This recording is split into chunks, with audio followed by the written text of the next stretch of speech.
नमस्कार भाई। अभी देखो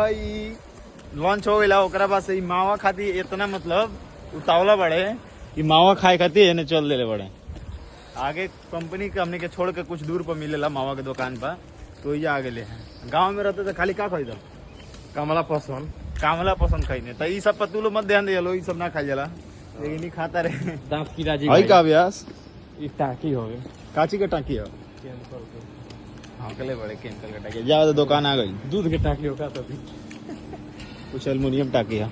जा के ले क्या हुआ था पैसा भेजा भाई पैसा हम भेजी तब के भेज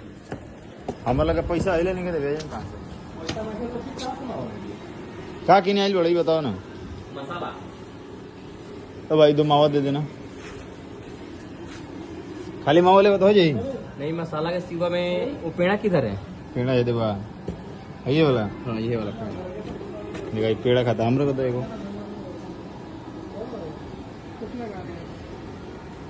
बढ़िया लगे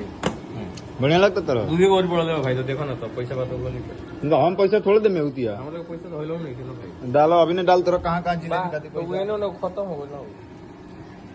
पैसा नहीं तो नहीं दे खा लो भाई मावा खाता रही था आपके हम तो खाए वो पेड़ा काला नहीं बहुत हमरा खाते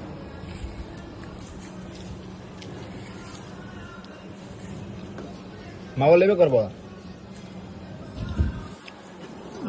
देखो भाई ये मावा बा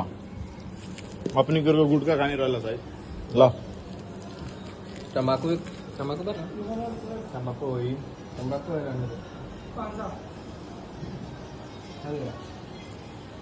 हो गया पैसा डालो अरे डालो अरे यार हमारे लोग पैसा नहीं थे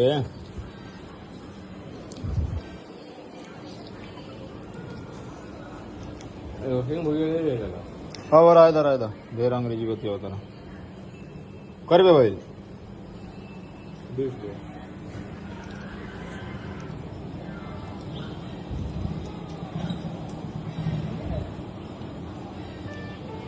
चलो भाग चलो चलो भाई अब इनका कुछ मिली वाली ना खा ले 20 रुपया बर्बाद कर दे हमारे अब कहीं ना करके चला काम करे के बहाने ठेकेदार देखले वीडियो देखले रोज हमारे ठेकेदार का करे उनका काम से मतलब है कि टाइम से मतलब है काम से मतलब है टाइम से मतलब है ठेकेदार का होता रहता वापिस चलते रहता मजा ही कि ना मजा तो भेजा जाए 2 मन ठेकेदार हमने दूंगा 2 मन लेके जाएंगे हम दमन देखा ठेकेदार हमनी के दमन लेके जाए ठेकेदार इनका के दमन घुमावे ले जाए लगता बुर्ज खलीफा देखा दमन में बुर्ज खलीफा बा बाबे पासपोर्ट का था बनवाओगे तो बनवाते नहीं खनी पासपोर्ट नहीं खन बनवाओ लेकिन देखो ठेकेदार हमने दूंगा बुर्ज खलीफा बने ले पड़ा ये वो सहमति है बड़े भाई बाहर में हमारे साथे रहे वाला और सब बाड़ा लो लेकिन ना मतलब मजा ना रहेला हमन ये आज 1.5 साल से साथ ही बानी सब ये बात बा ठेकेदार से भी हमने के थोड़ा बहुत जमा मिला था करने से टेम्पो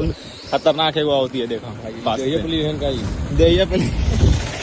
है तो मर दिए का दी रहो मारिए थी कंपनी में देखा दिया